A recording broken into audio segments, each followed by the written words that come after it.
বাংলাদেশের রাজনীতিতে এখন জামায়াত আর শিবিরের বাইরে তেমন আলোচনাই নেই।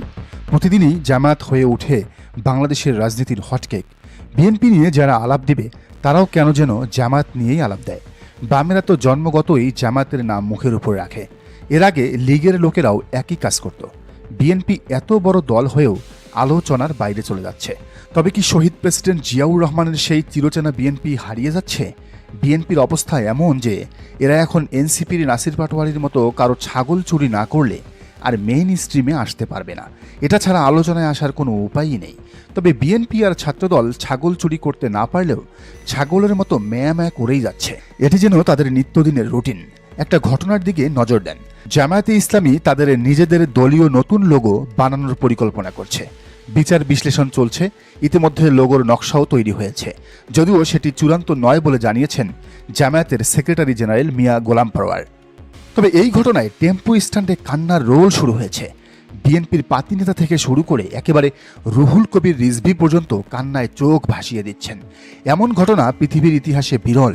কোনো দল নিজেদের লোগো নিয়ে কাজ করলে অন্য দলের কান্নাকাটির ইতিহাস দুনিয়ায় আর একটাও নাই। রিজভী সাহেব কান্না করতে করতে বললেন, একটা দল মানে জামাত ক্ষমতায় যেতে পাগল হয়ে গেছে আর সেজন্য নিজেদের লোগো পর্যন্ত ফেলে দিচ্ছে। ছাত্রদলের এক কেন্দ্রীয় যুগ্ম সম্পাদক শাহিন শিশির বলছেন, যে দল ক্ষমতায় যেতে নিজেদের লোগো পরিবর্তন করতে পারে সেই দল ক্ষমতায় গেলে যে কোনো কিছুই করতে পারে।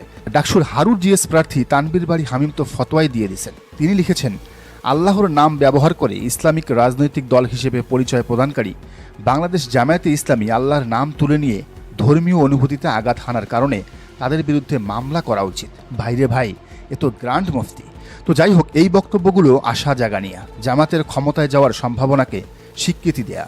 তাদের ভিতর আতঙ্ক এই পর্যায়ে চলে গেছে যে নতুন একটা সামান্য লোগোর ইস্যুতে বিশাল এক ধাক্কা খেয়েছে।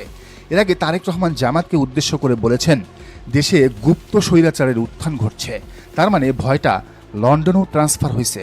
তবে রিজভীর একটা বক্তব্য ভালো লাগছে। তিনি বললেন, আমরা জাতীয়তাবাদী দল সেই আমল থেকে কিছুই পরিবর্তন করিনি, আজও তেমনই আছি। জনগণও সেটাই দেখতে পাচ্ছে।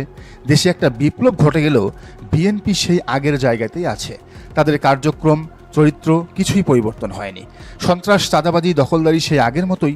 তারেক জিয়া দেশে ফিরলে সেই আগের মতোই কোনো এক ভবনের আবির্ভাব ঘটবে, হাওয়া ভবনের মতো। সেই পুরাতন মন মানসিকতা, সেই পুরাতন রাজনীতি, ভোটে হেরে গেলে মানি না মানব না, কারচুপির অভিযোগ, কোনো কিছুতেই পরিবর্তন হয়নি বিএনপির। যে বিষয়টি নিয়ে এত কান্নাকাটি সবার, চলুন সে বিষয়ে একটু আলোকপাত করা যাক। বিষয়টা হলো, এখন যেটা জামায়াতের লোগো হিসাবে দেখানো হয় সেটা জামাত অনেক আগে থেকেই ব্যবহার করা ছেড়ে দিয়েছে। অনেক বছর ধরে সেই লোগো দলীয় কোনো কাজে ব্যবহার হয় না। নিজেদের প্যাডেও এই লোগোর কোনো অস্তিত্ব নেই। তাই নতুন করে একটা লোগো বানানোর পরিকল্পনা নেওয়া হয়েছে। আর এতেই যদি বিএনপি বামদের বিদ্যুৎ চমকে যায়, ভাবতে হবে জামাত ঠিক পথেই আগাচ্ছে। বাংলাদেশের কোনো ইসলামিক দলের লোগোতে কোরআনের আয়াত নেই, কারণ পবিত্র কোরআনের আয়াতের লোগো যেনতেনভাবে ব্যবহার করলে বিব্রত হতে হয়। অনেকে লোগো টি শার্ট ক্যাপে লাগাবে, টি শার্ট পরে বাথরুমে যাবে। ফেস্টুনে লোগো থাকলে রাস্তায় পড়ে থাকতে পারে, সেটা মানুষ পায়ে পাড়া দিবে। ভিন্ন ধর্মের লোক দলীয় লোগো ধারণ করতে পারে, আপনি তো অন্য ধর্মের লোকদের ফেলে দিতে পারবেন না। জামাতের পুরাতন লোগোতে একামতে দিন প্রতিষ্ঠার কথা লেখা ছিল। এটা জামাতে ইসলামীর দলীয় স্লোগান। দলীয় স্লোগান আর লোগো তো ভিন্ন জিনিস ভাই। ইসলামী দলের লোগোতে কোরআনের আয়াত থাকতেই হবে এমন তো কোনো বিধিনিষেধ নেই। দলীয় কার্যক্রম, সংবিধান, স্লোগান, লক্ষ্য উদ্দেশ্য বিবেচনা করে একটা দলকে বিশ্লেষণ করা হয়। লোগো দিয়ে কি আর বিচার করা যায়? একটা ইসলামিক দল তাদের লোগো পরিবর্তন করলো, এতে জাতীয়তাবাদী ঘরানার আর একটা দলের কান্নাকাটি পুরো হাস্যকর বটে। জামাতের উচিত এসবে কান না দিয়ে বরং নিজেদের কাজটাই ঠিকঠাকভাবে করে যাওয়া। কারণ যে কাজটা সবচেয়ে বড়, ঝড়ঝাপটা তার উপর দিয়েই যাবে, এটাই দুনিয়ার নিয়ম। আওয়ামী লীগ সেটা আগেই বুঝছে। নতুন করে বিএনপিও জামাতকে সবচেয়ে বড় দল হিসেবেই স্বীকৃতি দিচ্ছে। দর্শক, আপনার কি মনে হয় জানান কমেন্টের ঘরে। আর এই চ্যানেলে নতুন হলে অবশ্যই সাবস্ক্রাইব করে বেল আইকনটি বাজিয়ে রাখুন।